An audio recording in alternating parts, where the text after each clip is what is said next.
Hola, mi nombre es Juan Salmonti Conachoque, estudiante de la carrera Liderazgo Pastoral de la Universidad de Aquino, Bolivia. Bienvenidos. Hoy vamos a explorar un tema fundamental para la formación de las nuevas generaciones, los fundamentos bíblicos para el juicio ético en la adolescencia y la percepción de los jóvenes sobre los dilemas morales actuales. ¿Alguna vez te has preguntado cómo los adolescentes de hoy enfrentan dilemas éticos como la justicia, la verdad, la integridad, la sexualidad y el consumo digital?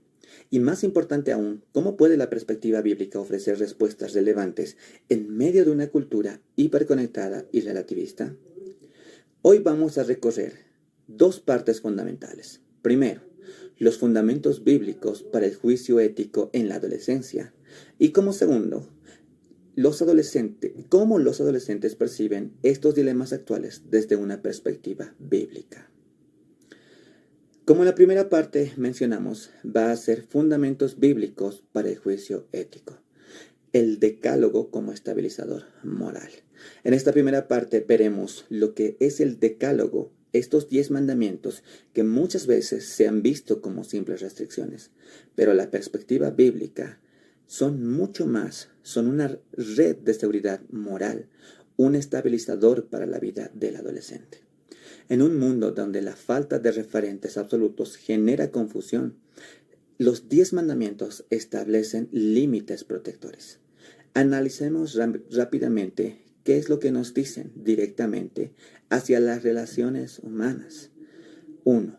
Honra a tu padre y a tu madre. No implica sumisión ciega, sino un reconocimiento de autoridad, gratitud y preservación de la familia como espacio de seguridad emocional. No matarás. Trasciende el acto físico. Prohíbe destruir la reputación ajena y rechaza toda violencia física, verbal o psicológica. No cometerás adulterio. Enseña que la sexualidad se debe manejar con madurez y responsabilidad. No hurtarás. Fundamenta la honestidad. En el contexto escolar se traduce en rechazar el plagio académico.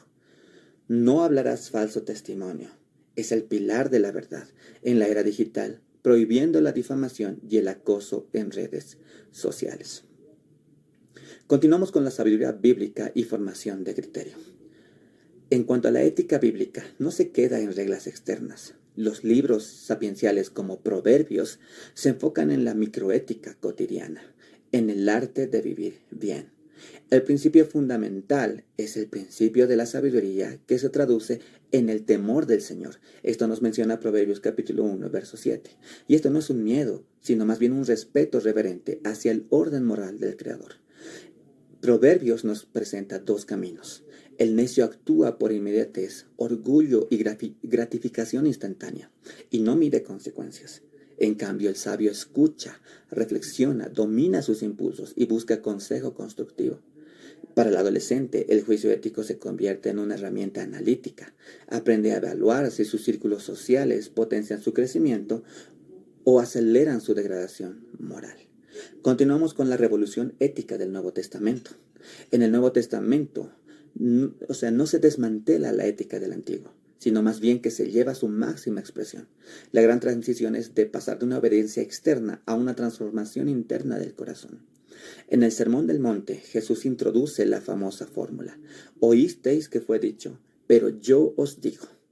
Y esto no basta con solo no cometer homicidio. Debemos examinar nuestra ira y desprecio hacia el hermano.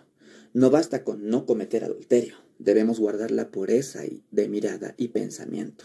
Esto no impacta directamente al adolescente porque el discernimiento ya no es solo por miedo al castigo, sino por convicción interna. El joven se pregunta: ¿por qué lo hago? ¿Qué intenciones hay detrás de estas acciones aparentemente buenas? Jesús reduce toda la ley a dos mandamientos: amor a Dios y amar al prójimo como a uno mismo. El término griego es ágape, un amor que no es solo sentimiento, sino una decisión consciente de buscar el bien del otro. El apóstol Pablo añade un criterio fundamental: todo me es lícito, pero no todo conviene, no todo edifica. 1 Corintios 10, verso 23. Esto le enseña al adolescente que la libertad cristiana no es libertinaje, es la capacidad de elegir lo que verdaderamente edifica y no solo lo que es permitido. Continuamos con la aplicación práctica. Entonces, ¿Cómo se aplica esto en la vida real del adolescente? Ante la presión del grupo, Proverbios capítulo 13, verso 20 enseña: el sabio anda con sabios, mas el que se junta con necios será quebrantado. Esto capacita al joven para elegir amistades que lo edifiquen. En la comunicación digital, el mandamiento de no levantar falso testimonio se aplica directamente a evitar difamaciones, no compartir rumores, falsos testimonios y rechazar el ciberbullying. En la integridad académica, Dios aborrece la balanza falsa. Como dice Proverbios 20, verso 10, es preferible una nota modesta, fruto del esfuerzo honesto, que un reconocimiento basado en el engaño. Ahora pasemos a la segunda parte. Y como segunda parte vamos a hablar sobre la percepción de los adolescentes sobre dilemas éticos actuales. Como número 1 tenemos el dilema de la justicia. La percepción de la justicia de los adolescentes está marcada por la hiperconectividad. Suelen asociar la justicia con el activismo social, la defensa de minorías y la denuncia de corrupción en redes sociales. Pero esta percepción tiene dos debilidades críticas. 1. La superficialidad del activismo, del teclado. Hacer justicia se reduce a compartir un hashtag. La politización del concepto. La justicia se vuelve utilitaria, beneficiando solo a un grupo de interés. En cambio, la justicia bíblica es mucho más profunda. Se expresa en dos términos hebreos: sedaká, justicia rectificadora y rectitud de carácter, y mishpat, justicia legal y defensa del vulnerable. Dios se revela como defensor del huérfano, la viuda y el extranjero. Deuteronomio 10, verso 18. En Miqueas capítulo 6, versículo 8 lo resume: practicar la justicia, amar la misericordia y caminar humildemente con tu Dios. Para el adolescente, esto desmantela el activismo superficial. La justicia no empieza señalando errores en una pantalla, sino viviendo con rectitud, pagando lo justo, defendiendo al compañero acosado, reconociendo que cada ser humano tiene dignidad como imagen de Dios. Continuamos con el dilema de la verdad. La verdad es quizás uno de los terrenos más fragmentados para el adolescente contemporáneo.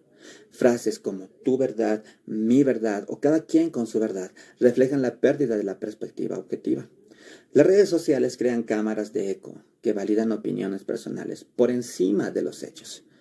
La verdad se percibe como una construcción social conveniente. Pero en cambio la perspectiva bíblica presenta la verdad como un absoluto con rostro humano. La palabra hebrea es emet, que denota firmeza, solidez, algo en lo que se puede confiar. Y Jesús declara radicalmente: yo soy el camino, la verdad y la vida. Juan capítulo 14, verso 6. Y promete: conoceréis la verdad y la verdad os hará libres. En Juan capítulo 8, verso 32. Pero para el adolescente sumergido en la posverdad, esto ofrece una liberación profunda. La verdad no depende de cuántos likes tenga una publicación. Al abrazar la verdad bíblica, desarrolla un pensamiento crítico que discierne la realidad de la ilusión. Vamos a continuar con el dilema de la integridad. La integridad está bajo ataque constante. Los adolescentes enfrentan presión para recurrir al plagio, usar inteligencia artificial deshonestamente, copiar en exámenes o distorsionar la realidad. La integridad se percibe como una debilidad que retrasa el éxito.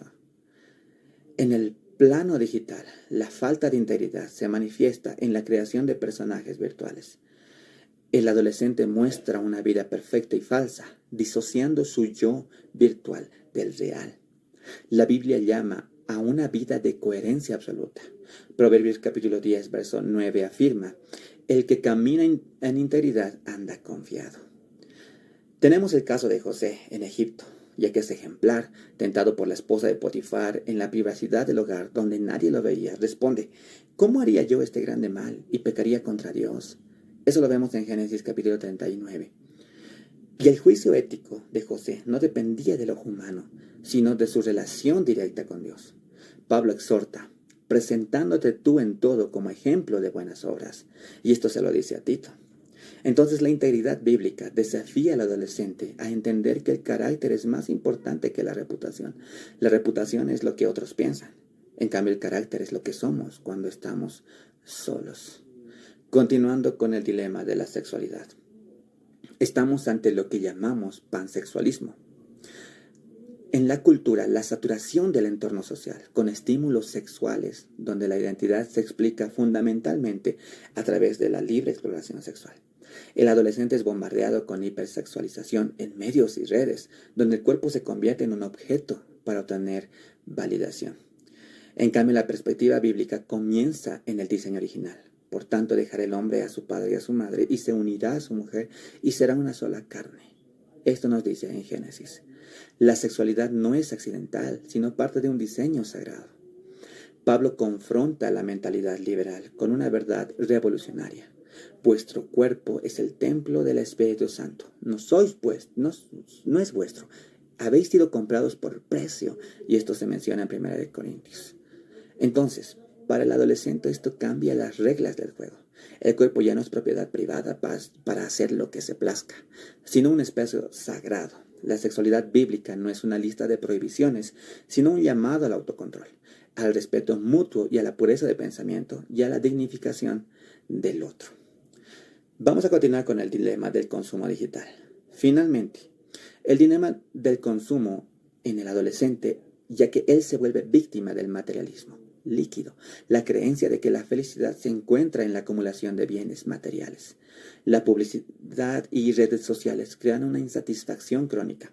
Siempre hay un producto, una marca, una experiencia que falta para ser feliz. Pablo, escribiendo a Timoteo, ofrece un sabio consejo.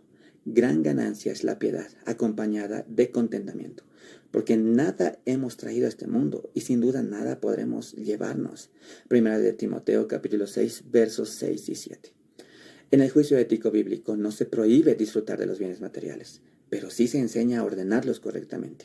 La verdadera plenitud no se compra en una tienda ni se exhibe en redes sociales, sino que proviene de una relación viva con Dios y del servicio al prójimo.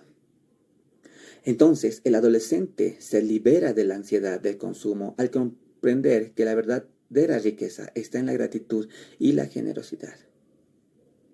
Como conclusión, hemos podido recorrer este camino importante, viendo estos dos puntos fundamentales, bíblicos tanto del Antiguo y del Nuevo Testamento, ya que ambos proporcionan una guía sólida para la toma de decisiones morales en la adolescencia. También hemos analizado cómo los adolescentes perciben los dilemas actuales de justicia, verdad, integridad, sexualidad, consumo digital y contrastándolos con la perspectiva bíblica. Los principios bíblicos no son códigos rígidos y obsoletos, sino una guía dinámica que fortalece el criterio moral del adolescente, permitiéndole construir una identidad sólida, edificar relaciones saludables y ejercer una libertad madura.